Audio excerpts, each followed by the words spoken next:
6 वेळा उपमुख्यमंत्रीपद भूषवलेले महाराष्ट्राच्या राजकारणातले मास्तर, एक सुज्ञ नेता आणि महाराष्ट्राच्या राजकारणाच्या इतिहासाचा पुरेपूर अभ्यास असणारे अजितदादा पवार आता अनंतात विलीन झालेत. त्यांचं असं जाणं महाराष्ट्रालाच नाही तर देशालाही धक्का देणारं होतं. धीरगंभीर आवाज आणि जरब असणारे शब्द यापुढे या महाराष्ट्राला ऐकायला मिळणार नाहीत. आपल्या सगळ्यांना माहितीच आहे की प्रचार सभेला जात असताना बारामती विमानतळाजवळ झालेला हा अपघात मनाला चटका लावून जाणारा होता. पण अजितदादांच्या अकाली एक्झिटमुळे त्यांची 2 स्वप्न अपुरीच राहिली. त्यांची चर्चा होते मात्र त्याकडे कोणी लक्ष देत नाही. साखर कारखाना संघापासून सुरू झालेला त्यांचा प्रवास उपमुख्यमंत्री पदापर्यंत येऊन संपला.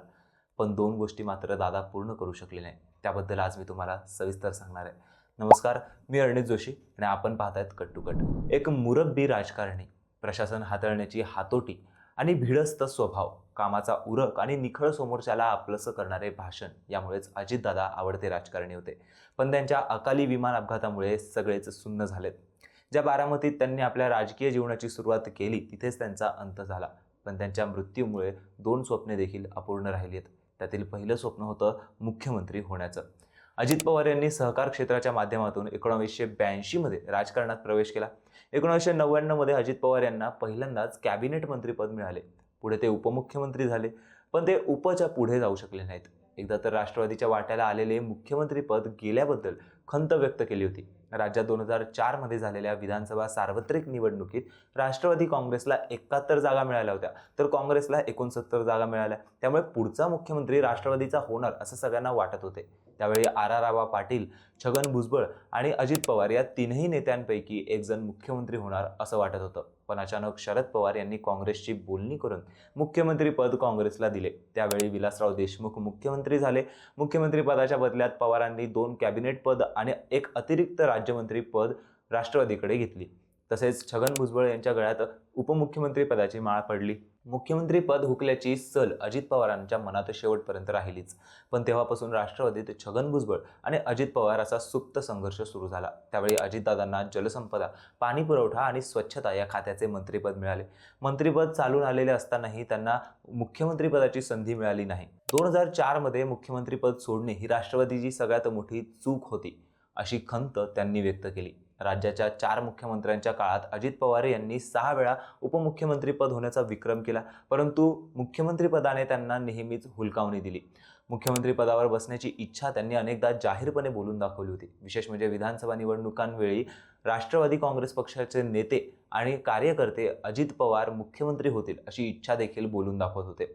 ऑगस्ट 2024 मध्ये राज्यपाल C.P. राधाकृष्णन यांच्या हस्ते डॉक्टर प्रदीप ढवळ यांनी लिहिलेलं योद्धा कर्मयोगी एकनाथ संभाजी शिंदे या पुस्तकाचं प्रकाशन ठाण्यातील सभागृहात झालेले होते. या प्रकाशन समारंभात उपमुख्यमंत्री अजित पवार यांनी जोरदार टोलेबाजी केली होती. त्यावेळी बोलताना अजित पवार म्हणाले होते की मी 1991 पासून आमदार म्हणून निवडून येतोय, तर फडणवीस 1999 पासून आमदार निवडून येत आहेत, तर एकनाथ शिंदे 2004 पासून आमदार म्हणून विजयी होत आहेत.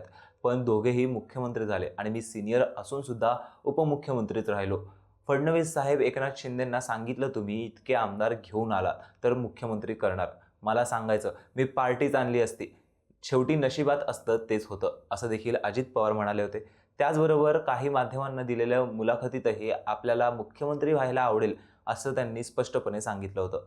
पण पवार यांनी जेव्हा राष्ट्रवादी फोडली त्यावेळी जे शिवसेनेच्या बाबतीत वर्षभरापूर्वी घडले तेच राष्ट्रवादी काँग्रेसच्या बाबतीत घडले आहे. अजित पवार यांनी उपमुख्यमंत्री पदाची शपथ घेण्याचा विक्रम प्रस्थापित केलाय, पण यावेळी डील पक्के आहे. पवार हे उपमुख्यमंत्री पदासाठी गेले नाहीत.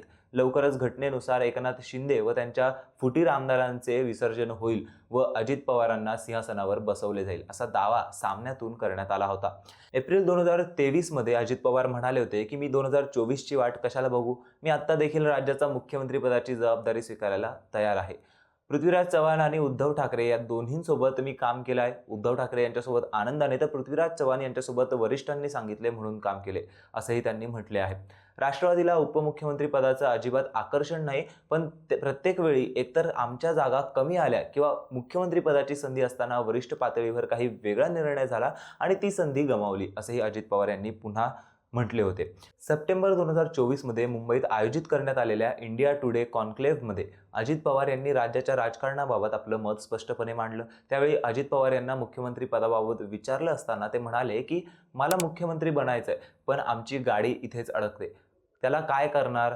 पुढे जाता यावं यासाठी मी प्रयत्न करतो, मात्र संधी मिळत नाही. एकदा राष्ट्रवादी काँग्रेसला संधी चालून आली होती 2004 मध्ये, मात्र पक्षाच्या नेतृत्वाने ती गमावली. जो कोणी खुर्चीवर बसतो त्याला ती चांगली वाटते. त्याच्याच हिशोबाने प्रयत्न करणं प्रत्येकाचं काम आहे. मात्र महाराष्ट्रात मुख्यमंत्रीपदाची एकच जागा आहे. जो 145 आमदारांचं समर्थन मिळवेल तो मुख्यमंत्री बनेल, असे मत मांडले होते. तर एका सभेत बोलताना अजित पवार म्हणाले होते की साहेब 4 वेळा मुख्यमंत्री झाले, मला मुख्यमंत्री होता आले नाही. त्यावेळी मी 4 वेळा उपमुख्यमंत्री होऊन साहेबांची बरोबरी केली, असं मिश्किलपणे म्हणाले होते. एकदा शरद पवार यांच्या 75व्या वर्षी आयोजित कार्यक्रमात उद्योगपती बजाज यांनी शरद पवार यांना देशाने न पाहिलेले पंतप्रधान असा उल्लेख केला होता. त्या धर्तीवरती अजित पवार महाराष्ट्राने न पाहिलेले मुख्यमंत्री असा करावा लागणार आहे. अजितदादांचे दुसरे स्वप्न म्हणजे 2023 मध्ये 2 झालेल्या राष्ट्रवादी एकत्र करणे. राष्ट्रवादी 2 झाल्या होत्या, पण पवारांच्या कुटुंबात ओलावा कायम होता. तो अनेक वेळा दिसून देखील आला होता. पण त्याच महिन्यामध्ये झालेल्या महापालिकांच्या निवडणुकांपुरते पुणे आणि पिंपरी चिंचवड या दोन्ही महापालिकेत या राष्ट्रवादी एकत्र लढल्या. दोन्ही राष्ट्रवादींच्या मनोमिलनासाठी अजित पवार सर्वात आग्रही होते. 2 गटात विभागलेली ताकद त्यांना एकत्र करायची होती. तसे जाहीर संकेतही त्यांनी वेळोवेळी दिले होते. पण त्याआधीच त्यांनी निरोप घेतला. त्यामुळे हे स्वप्न पूर्ण करण्यासाठी शरद पवार आणि सुनेत्रा पवार यांची भूमिका महत्त्वाची ठरणार आहे. अजित पवारांच्या निधनावरती पक्षाचे भविष्य आणि नेतृत्वाबाबत प्रश्न उपस्थित झालेत. दोन्ही राष्ट्रवादी काँग्रेसच्या संभाव्य विलिनीकरणाबाबत महत्त्वाचं भाष्य करताना शरद पवार गटाचे प्रदेशाध्यक्ष म्हणाले की आता सत्य बोलणे गरजेचे आहे. महापालिका निवडणुकीनंतर एकत्र येऊ असं अजित पवार म्हणाले होते. त्या अनुषंगाने बैठकाही झाल्या. अजितदादा हे शरद पवारांकडे पाहूनच हे बोलले होते. आता त्या दृष्टीनं आमची वाटचाल होईल, असं सूचक विधान शशिकांत शिंदे यांनी केलं होतं. तर अजित पवार गटाचे मंत्री नरहरी झिरवाळ भावूक झाले होते. त्यांनी म्हटलं की दोन्ही राष्ट्रवादी पक्ष एकत्र आलेच आहे तर ते महाराष्ट्राच्या राजकारणासाठी एक भक्कम स्थान असेल. जनतेच्या मनातही दोन्ही पक्षांनी पुन्हा एकत्र यावे अशी इच्छा आहे. आता अजितदादा आपल्यात नाहीत, अशा वेळी कुटुंबाने आणि पक्षाने एकत्र येणे हीच त्यांना खरी श्रद्धांजली ठरेल, अशी भावना व्यक्त केली होती.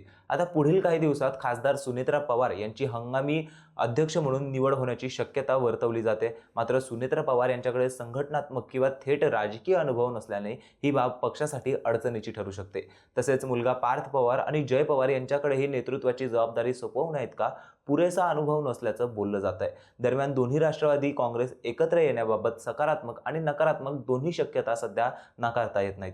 भाजपसोबत सत्तेत सहभागी होण्यासाठी अनेक नेत्यांनी अजित पवार यांच्यासोबत जाण्याचा पर्याय स्वीकारला होता. त्यामुळे शरद पवार जर भाजपसोबत युतीसाठी तयार असतील तरच हे नेते त्यांना साथ देतील, अशी शक्यता व्यक्त केली जाते. तर दुसरीकडे पवार कुटुंबातील वाद आता मिटावा आणि सर्वांनी एकत्र यावे अशी साध सामान्य कार्यकर्ता घालत आहे. त्यामुळे आगामी दिवसामध्ये हेच पवार कुटुंब महाराष्ट्रातील राजकारणाच्या केंद्रस्थानी असणार आहे, हे नक्की.